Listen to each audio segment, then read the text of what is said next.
The Marvelous Land of Oz by L. Frank Baum. Chapter 18. In the Jackdaw's Nest. This, said the Gump, in a squeaky voice not at all proportioned to the size of its great body, is the most novel experience I have ever heard of. The last thing I remember distinctly is walking through the forest and hearing a loud noise. Something probably killed me then, and it certainly ought to have been the end of me. Yet here I am, alive again, with four monstrous wings and a body which I venture to say would make any respectable animal or fowl weep with shame to own. What does it all mean? Am I a Gump, or am I a Juggernaut? The creature, as it spoke, wiggled its chin whiskers in a very comical manner. "You're just a thing," answered Tip, "with a Gump's head on it, and we have made you and brought you to life so that you may carry us through the air wherever we wish to go." "Very good," said the thing. "As I am not a Gump, I cannot have a Gump's pride or independent spirit, so I may as well become your servant as anything else.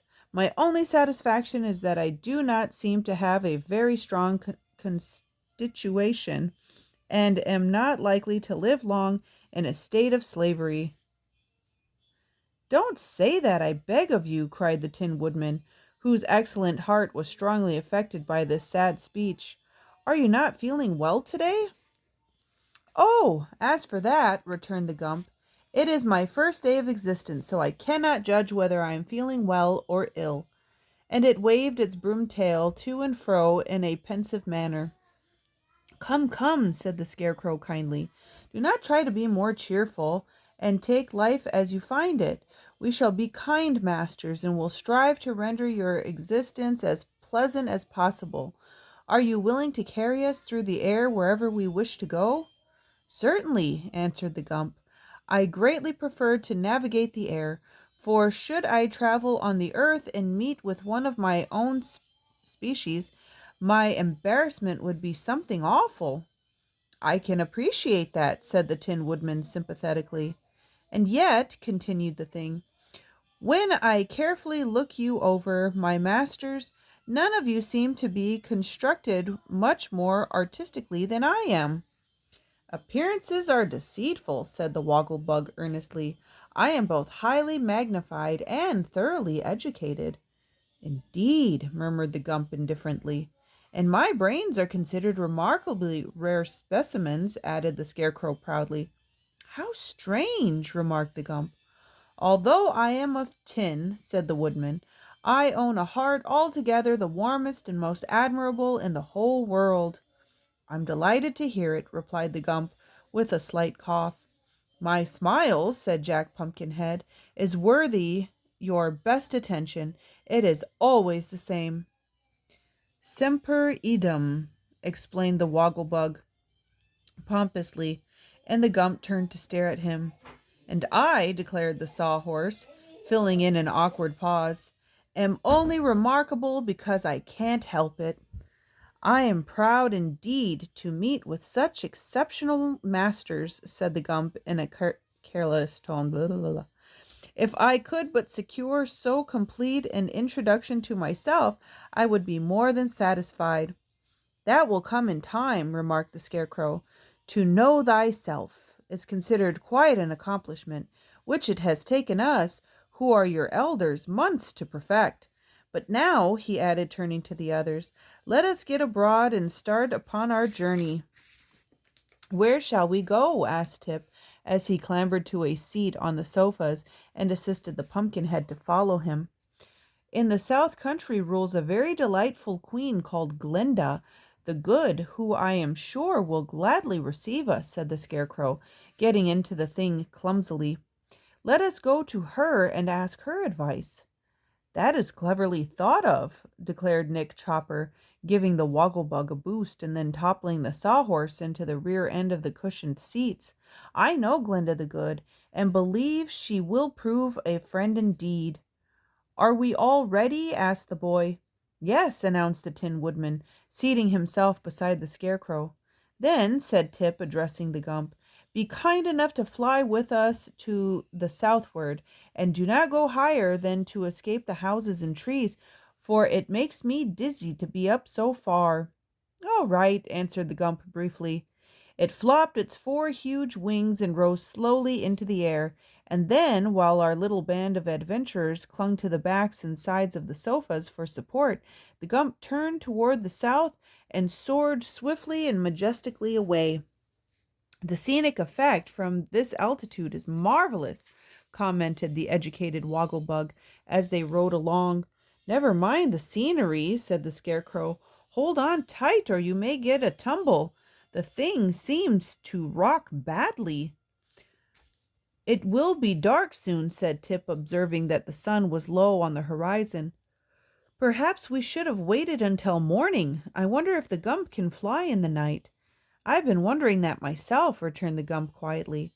"You see, this is a new experience to me. I used to have legs that carried me swiftly over the ground, but now my legs feel as if they were asleep." "They are," said Tip. "We didn't bring 'em to life." "You're expected to fly," explained the Scarecrow. "Do not walk, not to walk." "We can walk ourselves," said the Wogglebug. "I begin to understand what is required of me," remarked the Gump, "so I will do my best to please you." And he flew on for a time in silence. Presently Jack Pumpkinhead became uneasy. "I wonder if riding through the air is liable to spoil pumpkins," he said. "Not unless you carelessly drop your head over the side," answered the Wogglebug. "In that event your head would no longer be a pumpkin, for it would become a squash." "Have I not asked you to restrain these unfeeling jokes?" demanded Tip, looking at the Wogglebug with a severe expression. "You have, and I've restrained a good many of them," replied the insect. "But there are opportunities for so many excellent puns in our language that to an educated person like myself the temptation to express them is almost irresistible.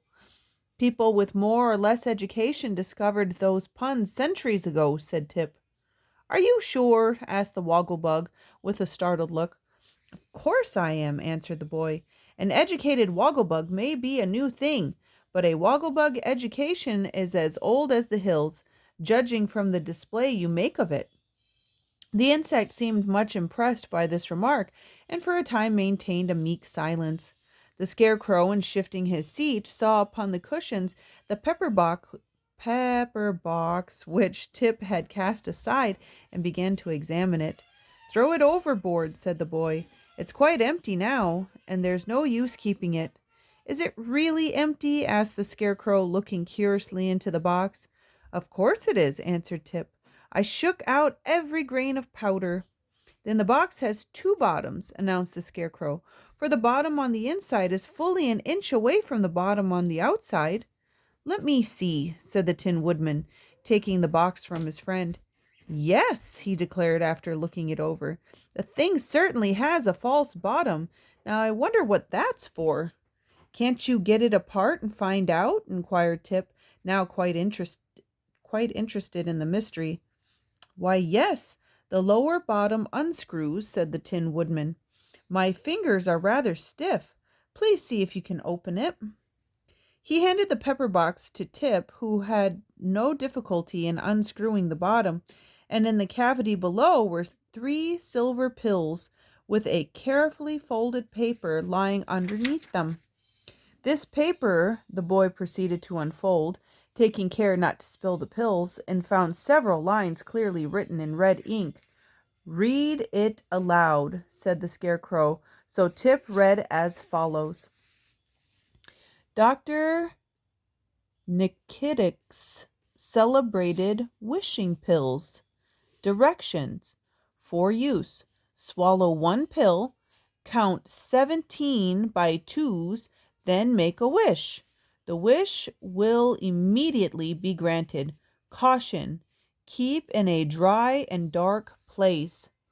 "Why, this is a very valuable discovery," cried the Scarecrow. "It is indeed," replied Tip gravely. "These pills may be of great use to us. I wonder if old Mombi knew they were in the bottom of the pepper box. I remember hearing her say that she got the powder of life from this same Nikitic. He must be a powerful sorcerer, exclaimed the Tin Woodman. And since the powder proved a success, we ought to have confidence in the pills. But how? Asked the Scarecrow. Can anyone count 17 by twos? 17's an odd number. That's true, replied Tip, greatly disappointed. No one can possibly count 17 by twos. Then the pills are of no use to us, wailed the Pumpkinhead. And this fact overwhelms me with grief, for I had intended wishing that my head would never spoil.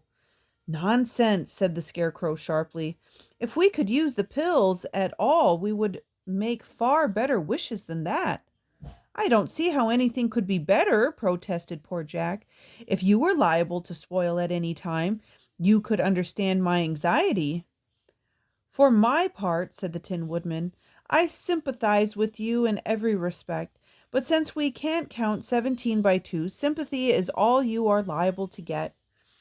By this time it had become quite dark, and the voyagers found above them a cloudy sky through which the rays of the moon could not penetrate. The Gump flew steadily on, and for some reason the huge sofa body rocked more and more dizzily every hour. The Wogglebug declared he was seasick, and Tip was also pale and somewhat distressed. But the others clung to the backs of the sofas and did not seem to mind the motion as long as they were not tipped out. Darker and darker grew the night, and on sped the Gump through the black heavens. The travelers could not even see one another, and an oppressive silence settled down upon them. After a long time, Tip, who had been thinking deeply, spoke. "How are we to know when we come to the palace of Glenda the Good?" he asked. "It's a long way to Glenda's palace," answered the Woodman. "I've traveled it." "But how are we to know how fast the Gump is flying?" persisted the boy. "We cannot see a single thing down on the earth, and before morning we may be far beyond the palace we want to reach." "That's all true enough," the Scarecrow replied a little uneasily, "but I don't see how we can stop just now, for we might alight in the river or on the top of a steeple, and that would be a great disaster." So they permitted the Gump to fly on, with regular flops of its great wings, and waited patiently for morning. Then Tip's fears were proven to be well founded, for with the first streaks of gray dawn they looked over the sides of the sofas and discovered rolling plains dotted with queer villages, where the houses, instead of being dome-shaped, as they all were in the Land of Oz, had slanting roofs that rose to a peak in the center. Odd-looking animals were also moving about upon the open plains, and the country was unfamiliar to both the Tin Woodman and the Scarecrow, who had formerly visited Glinda the Good's domain and knew it well. "We're lost," said the Scarecrow dolefully. "The Gump must have carried us entirely out of the Land of Oz and over the sandy deserts and into the terrible outside world that Dorothy told us about." "We must get back," exclaimed the Tin Woodman earnestly. "We must get back as soon as possible." "Turn around," cried Tip to the Gump. "Turn as quickly as you can." "If I do, I shall upset," answered the Gump.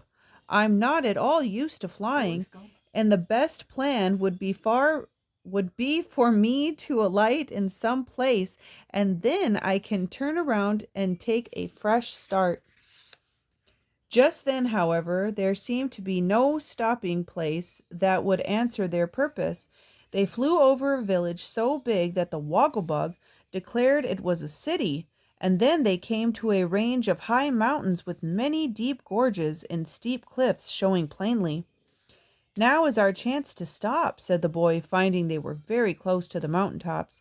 Then he turned to the Gump and commanded, "Stop at the first level place you see."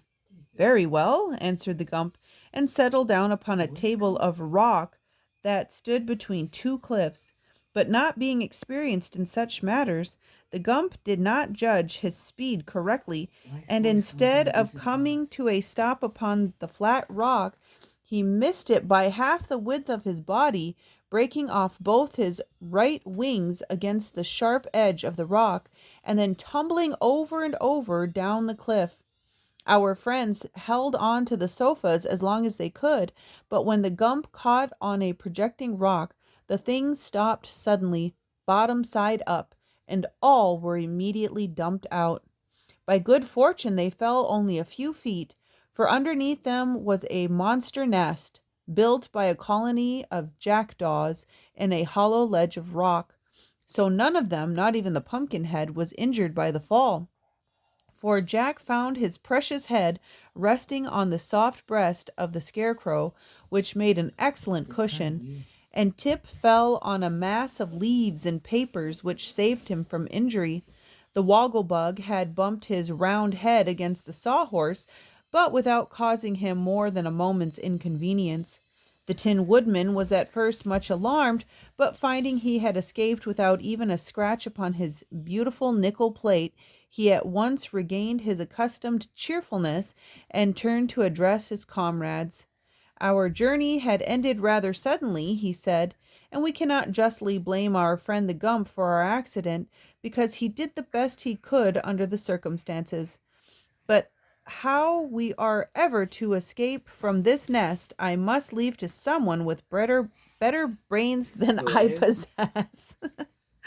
Here he gazed at the Scarecrow, who crawled to the edge of the nest and looked over. Below them was a sheer precipice several 100 feet in depth.